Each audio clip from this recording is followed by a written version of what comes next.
Continuamos con más de Noticias del Agro. A pesar de los avances logrados durante la primera década de este milenio, la población indígena de la región latinoamericana está afectada desproporcionadamente por la pobreza y aún se ve afectada en gran medida por la exclusión económica y social. Un informe del Banco Mundial presenta nuevos hallazgos sobre su situación y los presentamos a continuación para su oportuna consideración.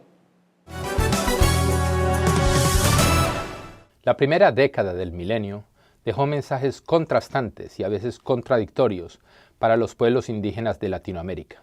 Por un lado, como latinoamericanos, los pueblos indígenas se beneficiaron muchísimo de la década dorada. Mejoraron el acceso a muchos servicios básicos y a la educación y redujeron sus niveles de pobreza.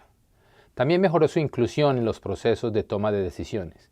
En toda la región se aprobaron marcos legales que protegen sus derechos y gracias a su participación en procesos electorales, hoy ocupan lugares de liderazgo en todos los niveles de gobierno. Latinoamérica, de hecho, se puso a la vanguardia a nivel mundial. 15 de los 22 países que han ratificado el Convenio 169 de la Organización Mundial del Trabajo sobre Pueblos Indígenas y Tribales son latinoamericanos. Sin embargo, los pueblos indígenas no se beneficiaron de la década dorada en la misma medida que el resto de los latinoamericanos. Todavía persisten brechas importantes y barreras que limitan significativamente su inclusión en condiciones de igualdad. En Perú, por ejemplo, el número de hogares indígenas que viven en situación de pobreza se redujo en 45%, pero entre no indígenas la reducción fue del 55%. Eso significa que la brecha preexistente al inicio de la década, de hecho, se amplió. Este fenómeno se repite en gran parte de la región con el resultado de que la proporción de hogares indígenas en situaciones de pobreza aún dobla a la de hogares no indígenas. Los indígenas en Latinoamérica son 42 millones de personas, cerca del 8% de la población, pero representan el 17% del total de las personas que viven en condiciones de pobreza extrema.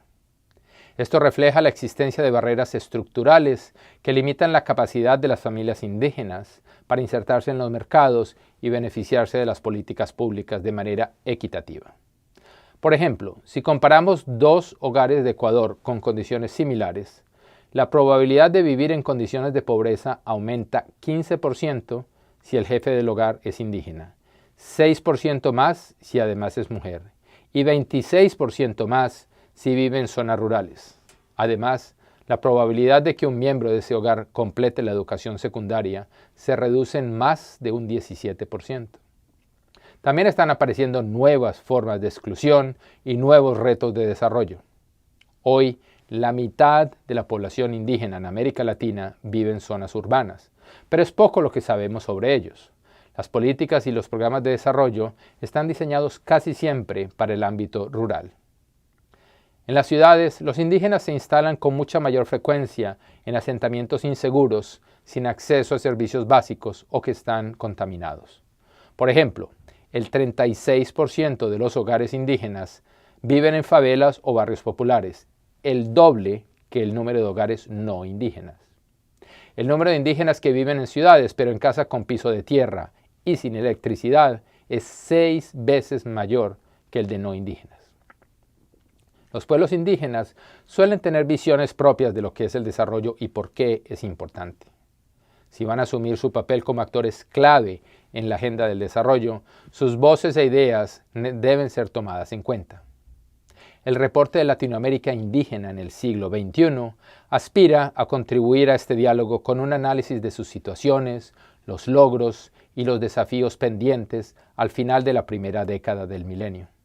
En resumen, los pueblos indígenas son socios indispensables para llevar a la región por el camino del crecimiento sostenible y la prosperidad inclusiva. Es por ello que su inclusión no solo es moralmente correcta, sino que es económicamente inteligente. Y con esta información llegamos al final de Noticias del Agro, actualidad agrícola en 30 minutos. Me despido, soy Gileni González y hasta una próxima oportunidad. Canal de Panamá suspende restricción al calado gracias a primeras lluvias. En julio se lanzará la primera bolsa agrícola de Paraguay. México estrechará cercos sobre los automóviles más contaminantes.